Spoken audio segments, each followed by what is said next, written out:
Good evening and welcome. Got a special guest tonight on Oxsports Unleashed in Ollie Price, Gloucestershire, and now England Lions player, going on tour to the UAE shortly. So pleased to welcome Ollie to the programme. Hi Ollie, how you doing? Hi, Darryl. Thanks very much. Thanks for the kind introduction. Yeah, all good. Thanks. All good. How are you? Yeah, very well, thank you. Just waiting to actually do a coaching course myself this afternoon. Got about 8 kids to look after, so should be good fun. Not sure you ever came on one of those actually, Ollie. I think it was more one-to-ones, wasn't it, back in the day? I think I did do a couple of days of the Darryl Woods training camp, I reckon, but I definitely did some one-to-ones as well, probably when I was about three feet shorter than I am now. So A little bit taller than you were, definitely for sure. I want to take you back really to the Oxfordshire cricket pathway and how you started through and some of your coaches. But how was it for you back?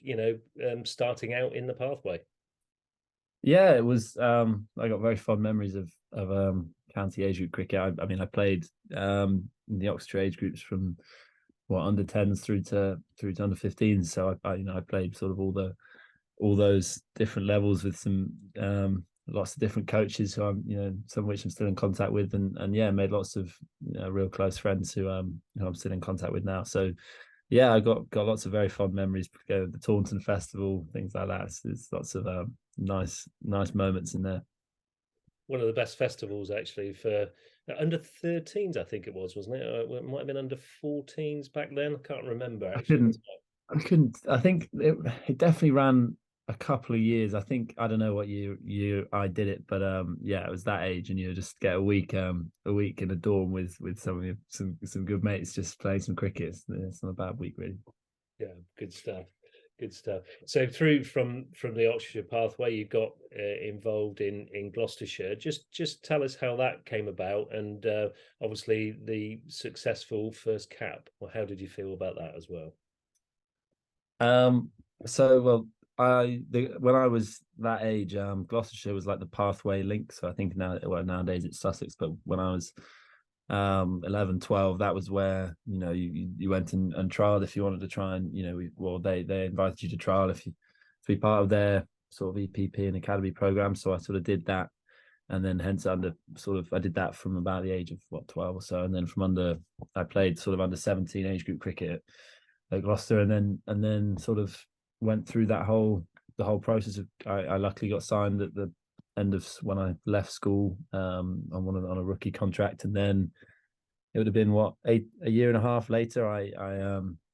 It's one of my favourite cricket memories. Probably I made my debut at Cheltenham in a 4-day game that the year, sort of my second year as a professional. The first year was sort of COVID, and it ended up playing. Tom also got called up the day before, and my other housemate Dom, who's one of my best mates, got called up a day into the game because there was like I don't know if you remember when the whole England squad got COVID, so they picked a replacement England 1-day squad. But one of our seamers got called up, so out of nowhere, suddenly, at the start of the summer, we'd been saying, is there ever going to be a game we all play together? And then there was the first opportunity. There was the three of us were out there, which was great fun. So yeah, and we ended up actually winning in the last session. So it was a real. I don't know. I don't think Davies go much better than that. No, good finish actually going to the final session in a 4-day game. It's always good fun, that, isn't it? Yeah, definitely.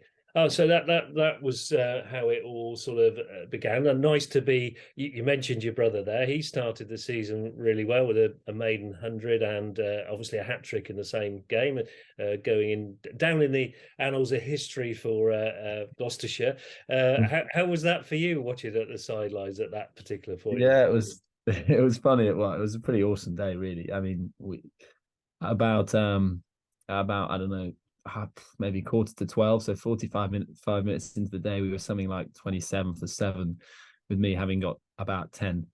So then he obviously pulled us out the mess like so the 100 was just one of the best knocks I've ever seen. It was a pretty difficult wicket, and he just batted with a tail and picked his moments and played so well. And then obviously everyone's absolutely like buzzing. We ended up getting a decent score, and obviously his first 100, everyone was flying. And then suddenly he comes out and he takes a hat trick, and they're all completely identical deliveries. And I feel that I was at second slip, and I remember very clearly like the hat trick ball, thinking he better not nick this to me, because if I drop the hat trick catch of your brother who's already scored, like it's like a momentous 100 and a hat trick that's never happened. If I drop the catch, I'll forever be remembered as the guy who got 10 and dropped the catch while his brother should have had a hat trick in 100. So I'm glad he nicked it to the keeper, not me. But no, it was awesome to watch. I mean, he was pretty unlucky with injuries in the rest of the season, to be honest. But he's going real well. Yeah, he's recuperating really well now. He's back. Yeah, fit. yeah. He's working his way. I think he had a little bit of a back injury, so they're tough to manage, because you obviously don't want to miss the whole season, but it's tough not being able to play at 100%. But I think by March, April of next year, he'll be flying, I'm sure. Good stuff. Good to hear. And obviously, your season just went from strength to strength. And at the back end of the Metro Cup and the County Championships, there was, pretty much back-to-back centuries. How were you sort of preparing for that as you went into that first one? Getting your maiden century, and how did you maintain that form? Was it just a matter of confidence? I think it's funny. You'll probably never really feel like you're. Like I wasn't sort of just, like just preparing to score 100. You're sort of preparing like you always do, in the hope. I came into the season. I finished last season sort of fairly strongly, and I felt I was quite confident coming into the season, and then it didn't happen right at the start. We had quite like a disrupted first few games, and I probably didn't play as well as I wanted to. And then I still felt like I was playing really well, and then obviously got it was a really nice pitch up at Headingley, and I got my first 100, which was nice, because I'd got close a couple of weeks before, and you sort of, it doesn't bother you too much, but at the same time it's almost like everyone else, but it bothers everyone else just as much as you, because everyone else is like, oh, don't worry, mate. Like I think I got 85, and the only thing people will say is like, oh, don't worry, mate, you'll get that first one soon. You're like, God's sake, quite like just to get that one off that monkey back. And then luckily I got a bit of luck, and it was a really nice wicket, and so I played well up at Headingley. And then after that, I just think you're just you don't want it to just be like your one moment of one moment of success in a, you want to prove that that's actually the level that you're capable of operating at over a long period of time. So I was just trying to not really change anything really. I think I obviously enjoyed like quite that one day cup run was really good for me. I had quite a few. I found a way of making runs more consistently, which was really nice. And then I think it was just that same thing, trying to prepare the exact same way. Not, and it's almost, you feel like you've got that to prove almost when you get one. You don't want to just sort of like have your day in the sun and then sort of fade back. You want to make the most of it and keep going. And I think that was probably the thing I was pleased with come the end of the summer, is to look back and see some sort of consistency across a few months in the end, rather than just like one day or a couple of weeks or competition. So yeah, I was really pleased with how that came out in the end. Yeah, it's typical cricket. It's a so and so, isn't it? Because you can be up 1 minute and certainly down the next, but you maintain that, and obviously, well, from what happened next, you put yourself rightly in the shop window from all the scores you got to get this amazing call up for the England Lions. What was the call like? Who called you? Did you know it was coming? What was it all like? The emotion. It was it's pretty cool looking back now. You obviously you're it's not something you're sort of striving for, and you don't keep, it's not like one of your goals specifically is, I really want that call. But obviously went towards the back end of the season, I had a good couple of months, and I got told I was going to get a phone call. I didn't actually know who. It was from someone at the ECB. I think he's the performance director, called Mo Bobat, and I got that call a couple of weeks before the end of the season, sort of saying I was in contention. And then a couple of weeks later, just after the season ended, he gave me another phone call, which was really nice. It was one of the, you don't really, I was sort of sat there after that first call, sort of like twiddling my thumbs, trying not that I wasn't thinking about it too much, but also like it would have been a weird series of emotions, being told you're closer than not getting on the tour. So it was really nice. I'm just really excited for that opportunity, just to train with train with some great players and put yourself in a different environment, and who knows what'll happen. So no, it's really exciting and obviously a nice reward. I think probably, I probably wasn't expecting it, just because I feel like to get normally that that takes a few years of playing really well and sort of having good seasons, but luckily enough it came around this year, which was nice. Brilliant, and well deserved. And of course, another Oxfordshire player going along with you in Colsey. You get on well, presumably, being both Yeah. XTS at the same time.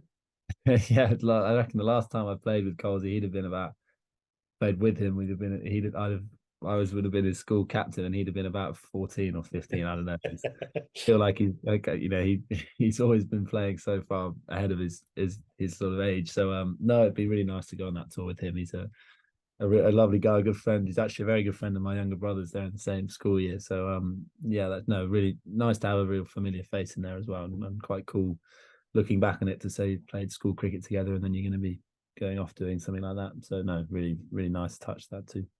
So just tell us when it all starts, Ollie. When you're off, and how does the training go, and stuff like that. So we're off on the 16th of November. There's a couple of days training before that in Loughborough. So got that in a couple of weeks, so sort of working towards that. And then in all honesty, I don't really know what the sort of content of those 3 weeks will be like. I haven't really heard. I've never done it before, obviously, and haven't heard many details, but I presume this one's more of a training camp, I think. I don't think we're playing against I don't know, the sort of any teams from out there. I think it's an internal sort of squad training camp, and then I know that there's a tour after Christmas which they haven't selected yet, to India, where I think you'll play games against India A, I presume, and other teams like that. So I think this one's just a training camp. I don't really know the details, but it's 3 weeks out in the UAE, so not a bad way to spend your November. Absolutely, 100%. Get away from this miserable. Well, actually, sunny here at the moment, but yeah, it's a bit. It's raining down in Bristol, so Oh. typical Bristol. Yeah. Well, I know Oxfordshire Cricket are absolutely proud of everything you're doing and done. So, and they all wish you the best of luck. And obviously, from Ox Sports Unleashed, I know Kieran Bushnell, K-Dog, would have been pleased to have been on this interview as well, but he'll certainly pass on his congratulations to you. But for now, Ollie, all we can say is best of luck for when you go to the UAE. I hope it all goes well, and thank you for joining us today for a lovely interview. Well done.